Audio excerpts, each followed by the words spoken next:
हे दोस्तों, जैसा कि हमने पिछली वीडियो में देखा था कि मैंने इस बुक के एक स्टेप को एक्सप्लेन किया था।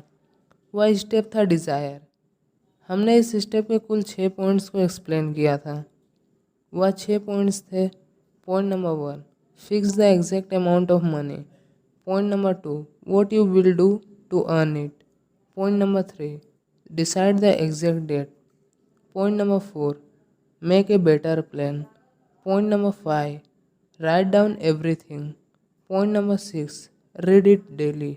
आप डिज़ायर स्टेप के इन 6 पॉइंट्स को फॉलो कर आप भी एक अमीर व्यक्ति बन सकते हैं। यदि आपको वीडियो देखनी है तो लिंक डिस्क्रिप्शन में है, आप उस लिंक से वीडियो देख सकते हैं। मैंने आपको बोला था मैं think and grow rich book के कुल 6 स्टेप्स को एक्सप्लेन करूँगा, जिससे आप इस बुक को समझ जाएंगे। जैसा कि आपको पता है, मैंने एक स्टेप को पिछले वीडियो में ही समझा दिया है। वह स्टेप था डिज़ायर। अब बाकी बचे 5 स्टेप्स को हम इस वीडियो में कवर करेंगे। Step number 1, auto suggestion. खुद से बात करना। आपको शायद पता भी नहीं होगा, ऑटो सजेशन, खुद से बात करने से हम में एक अद्भुत शक्ति जन्म लेती है, जो हमारे गोल्स तक ले जाने में आपको बहुत ज़्यादा हेल्प करती है। ऑटो सजेशन का इस्तेमाल कर आप अपने जीवन में और बेटर हो सकते हो। आप जो चाहते हो वो पा सकते हो। इसका इस्तेमाल कर आप किसी भी गोल को आसानी से पा सकते हो, चाहे वो कितना भी बड़ा क्यों ना हो। अगर आप सोचेंगे कि मैं दुनिया का अमीर आदमी बन जाऊँ तो यह पॉसिबल है, यदि आप पॉजिटिव सोचेंगे तो, आप खुद से पॉजिटिवली बात करेंगे तो। आप सोच भी नहीं सकते कि आपकी लाइफ पूरी बदल सी जाएगी और हर दिन खुद को ज़्यादा मोटिवेट फील भी करोगे बिना कोई मोटिवेशनल वीडियो देखे। आप सभी को सबकॉन्शियस माइंड की पावर का शायद अंदाज़ा भी नहीं होगा। सबकॉन्शियस माइंड बहुत ज़्यादा पावरफुल है। यदि आप हमेशा इसमें अच्छी बातें डालेंगे तो आपको काफ़ी बेटर रिजल्ट मिलेगा। भले थोड़ी देरी से मिलेगा, लेकिन ज़रूर मिलेगा। हमारा सबकॉन्शियस माइंड असल में एक फर्टाइल लैंड की तरह है। हम अगर इसमें काम के बीज नहीं डालेंगे तो इसमें घास फूस उगने लगेगी। इसके लिए हमें ऑटो सजेशन अपनाना होगा, ताकि हमारे दिमाग में आने वाले ख्यालों को चुना जा सके। हमारा यही सबकॉन्शियस माइंड हमारी सोच को हकीकत बनाता है, लेकिन ऐसा करने के लिए हमें ऑटो सजेशन की प्रैक्टिस करते रहनी होगी। इसलिए तो लोग कहते हैं कि अपने दिमाग को हमेशा पॉजिटिव सोच विचारों से भरें, और जब हम इस पर कंट्रोल नहीं कर पाते हैं तो तभी हमारी हार होती है। हमें ऑटो सजेशन की प्रैक्टिस करते रहनी चाहिए। अगर आप ऑटो सजेशन का इस्तेमाल करते हैं तो बहुत जल्द एक सफल इंसान बन सकते हैं। Step number 2, specialized knowledge. हम जिस काम में भी बेटर हैं उस काम को और बेटर बनाना चाहिए। हमारे पास यदि कोई एक स्पेशलाइज्ड नॉलेज है तो हम उन सभी से ज़्यादा सफल होंगे जिन्होंने एक स्पेशलाइज्ड नॉलेज की जगह 10 अलग अलग तरह की नॉलेज भरी है। जैसा कि आप सभी जानते ही होंगे, जिस डॉक्टर को सारे बॉडी पार्ट्स की नॉलेज रहती है वो डॉक्टर कम पैसे पाता है और कम फेमस भी रहता है, कंपेयर टू वो डॉक्टर जो एक ही बॉडी पार्ट में एक्सपर्ट हो। जिस डॉक्टर को एक बॉडी पार्ट के बारे में अच्छी खासी नॉलेज है वही डॉक्टर ज़्यादा पैसे भी कमाता है और उसका नाम भी होता है, ना कि वो डॉक्टर जो सारे बॉडी पार्ट्स के बारे में जानता है। जो चीज़ें हम जनरल नॉलेज पढ़ कर या स्कूल में सीखते हैं अक्सर वह हमारे काम में नहीं आती जब तक कि हम असली ज़िंदगी में उसे इस्तेमाल ना करें। देखा जाए तो सिर्फ किताबी पढ़ाई है बस जो हमारे कुछ काम नहीं आती। उसी जगह पर अगर आपका किसी चीज़ में ख़ास इंटरेस्ट है तो उसकी ट्रेनिंग ले सकते हैं, उसके बारे में आप देख सकते हैं। इस तरह आपको उस चीज़ की पूरी अच्छी तरह से नॉलेज भी हासिल हो जाएगी, जो आगे चलकर आपके बिजनेस में काम आ सकती है या फिर किसी और फील्ड में भी। आप हमेशा कुछ ना कुछ सीखते रहिए। याद रखिए, आप कुछ भी सीख सकते हैं, चाहे आप छोटे हैं चाहे आप बड़े हैं, चाहे आप फुल टाइम जॉब करते हैं या फिर हाफ टाइम जॉब, या फिर आप एक स्टूडेंट हो। सीखने की कोई उम्र नहीं है, आप कभी भी सीख सकते हो।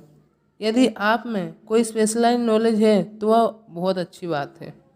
आप उस हुनर को और इम्प्रूव करिए। एक स्पेशलाइज नॉलेज होनी बहुत ज़रूरी बहुत अच्छी बात है।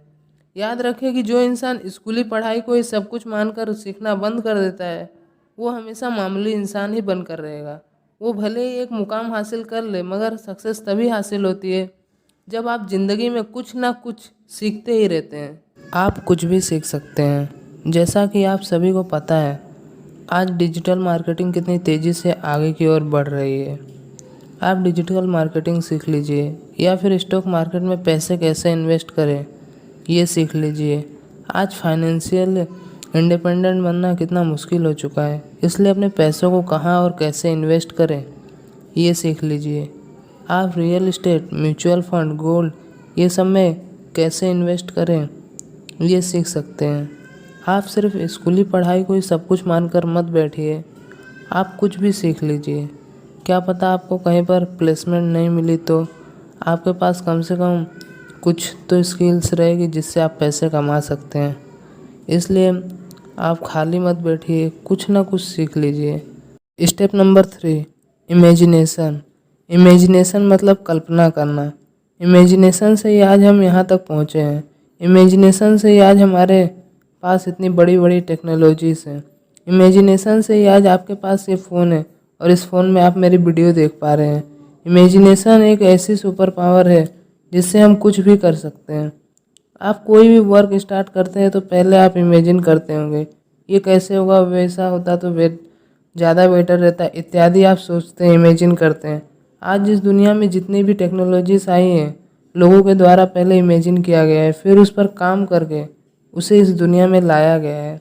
आज आप जो फेसबुक चलाते हो उसको मार्क जगरबर्ग ने पहले इमेजिन किया था। अगर ऐसा होता तो अच्छा रहता। इमेजिन करके मार्क जगरबर्ग ने उस पर काम किया, तब जाकर हमारे पास फेसबुक जैसी एप्लीकेशन आई है। आज आप गूगल पर कुछ भी सर्च कर अपनी समस्या का समाधान निकाल लेते हो। इस गूगल को भी बनाने में सबसे पहले लैरी पेज ने इसे इमेजिन किया था। आज इस दुनिया में जो कुछ भी आया है सब इमेजिनेशन से ही आया है। मनुष्य की अनेक मानसिक शक्तियों में से कल्पना शक्ति भी एक अद्भुत शक्ति है। जैसा कि आपने एक कहानी तो सुना ही होगा, एक हाथी रहता है और उसका मालिक हमेशा उससे अपने सारे काम करवा कर उसको हमेशा रात को रस्सी से बांध देता था। लेकिन एक बार उसकी रस्सी टूट जाती है तो उसको कुछ समझ में नहीं आता है, लेकिन फिर वह उस हाथी को रस्सी से बांधने का सिर्फ नाटक करता है और हाथी भी इमेजिन कर लेता है मेरे मालिक ने मुझे रस्सी से बांधा है। और जब मालिक सुबह उठता है तो हाथी अपने ही स्थान पर रहता है। तो हमारी कल्पना से हर वो काम हो सकता है जो आपने कभी सोचा नहीं है। इसलिए इमेजिन कीजिए कुछ नया क्रिएट करने का और उस पर काम कीजिए। हमारी इच्छाओं को पूरा करने के लिए इमेजिनेशन की ज़रूरत पड़ती है ताकि वे हकीकत बन पाए। जो चीज़ आपको सफल होने से रोक रही है वो है सिर्फ आपकी सोच। आप सोच बदलिए, अपनी इमेजिनेशन का इस्तेमाल कीजिए, फिर देखिए कमाल। लेकिन सफलता एक दिन में ही नहीं मिलती, इसमें आपको हार, निराशा, डिस्करेजमेंट भी मिल सकती है। तो आपको इन सब के लिए भी तैयार रहना होगा। जब थॉमस एल्वा एडिसन ने बल्ब बनाने का इमेजिन किया था, उन्होंने सोचा था दुनिया में रोशनी आएगी। उस बल्ब को ही बनाने में थॉमस एडिसन 10,000 बार से भी ज़्यादा बार फेल हुए थे। अपने इमेजिनेशन को अपना जुनून बना लीजिए, बिना रुके इस पर लगातार काम कीजिए, वो भी अपने पूरे फोकस के साथ उसमें लगे रहिए। सफलता अवश्य मिलेगी। Step 4, organize planning. जब तक आपके पास कोई पक्का प्लान नहीं होगा तब तक आप सफल नहीं हो सकते। ऐसे लोग ढूंढिए जो आपके प्लान में आपकी मदद कर सकें। जब आप लोगों की मदद लेंगे तो जाहिर है कि बदले में आपको कुछ ना कुछ उनको देना पड़ेगा, क्योंकि आज कोई भी व्यक्ति फ्री में काम नहीं करता। अपना एक ग्रुप बनाए और लगातार उनके साथ अपने प्लान के बारे में डिस्कस करते रहें। फेलियर से बचने के लिए अपने ग्रुप के साथ अच्छा वर्किंग रिलेशन कायम रखें, जिससे आप मोटिवेट हो जाए उस प्लान पर काम करने के लिए।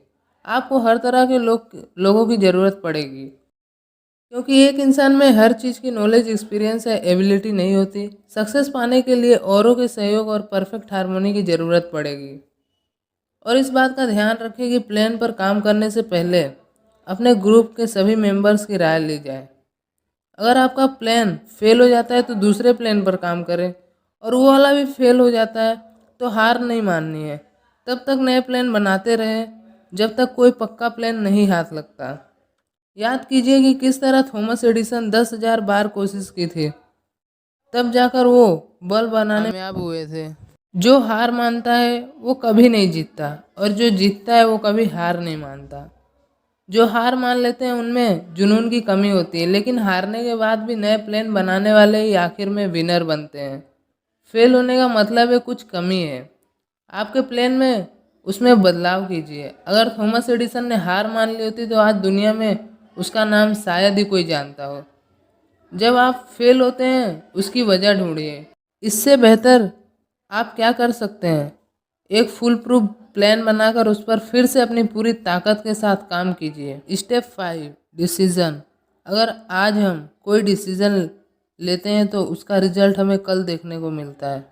हम जैसा डिसीजन आज लेंगे वैसा रिजल्ट हमें कल देखने को मिलेगा। अगर आप आज डिसीजन लेते हैं मैं आज से पढ़ूंगा, तो उसका रिजल्ट आपको एग्ज़ाम के टाइम में दिखेगा।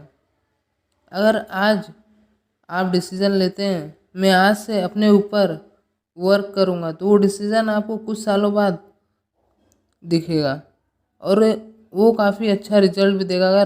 लेकिन अगर आप कभी कभी जल्दी में आप परेशान होकर डिसीज़न ले लेते हैं तो उसका प्रभाव बेटर रिजल्ट की जगह पर बैड रिजल्ट पड़ता है, यानी उल्टा।